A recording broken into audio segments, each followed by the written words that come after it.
શું વિચારો છો? અરે મારા દિમાગમાં એક જોરદાર આઈડિયા આવ્યો છે કરોડપતિ બનવાનો રાતોરાત. હા કયો?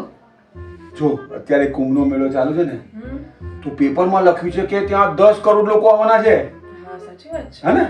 તો હું વિચારું છું હું ત્યાં જઉં અને બધા જોડે એક રૂપિયો ભીખ માંગુ.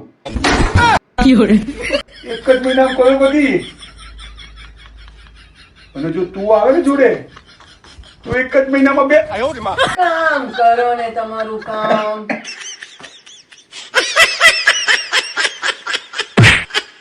એ સારો તો છે યાર.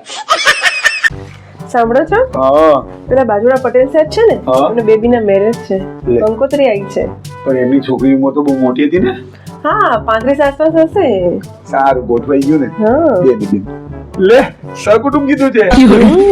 વાહ. પણ આ શું લખ્યું છે? શું? અરે આ મહેંદીનો સમય 2 વાર કેમ લખ્યું છે? અરે 2 વાર જ છે ને. સવારે હાથ પર મહેંદી લગાવવાની છે અને રાત્રે માથા પર.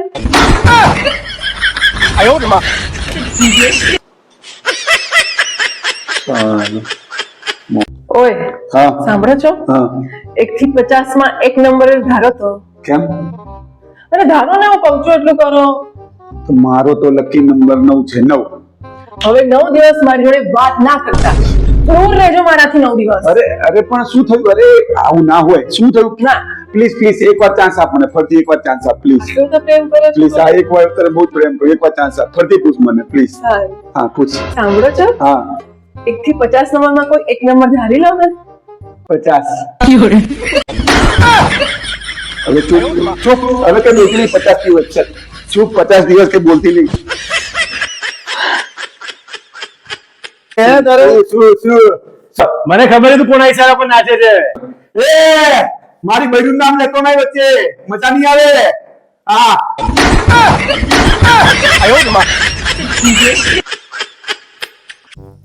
સાંભળો છો? હા ચલો ને આપણે બી કુંભના મેળામાં જઈએ. આખી સોસાયટી જવાની છે. અરે ભાઈ કઈ ફાયદો નથી કુંભના મેળામાં જઈને. હા અરે આખું ગામ જાય છે. અરે યાર મારો ફ્રેન્ડ અને એની વાઈફ પણ જઈને આયા છે. 3 વાર એની વાઈફ ખોઈ ગઈ અને 3 વાર પાછી મળી ગઈ. શું ફાયદો?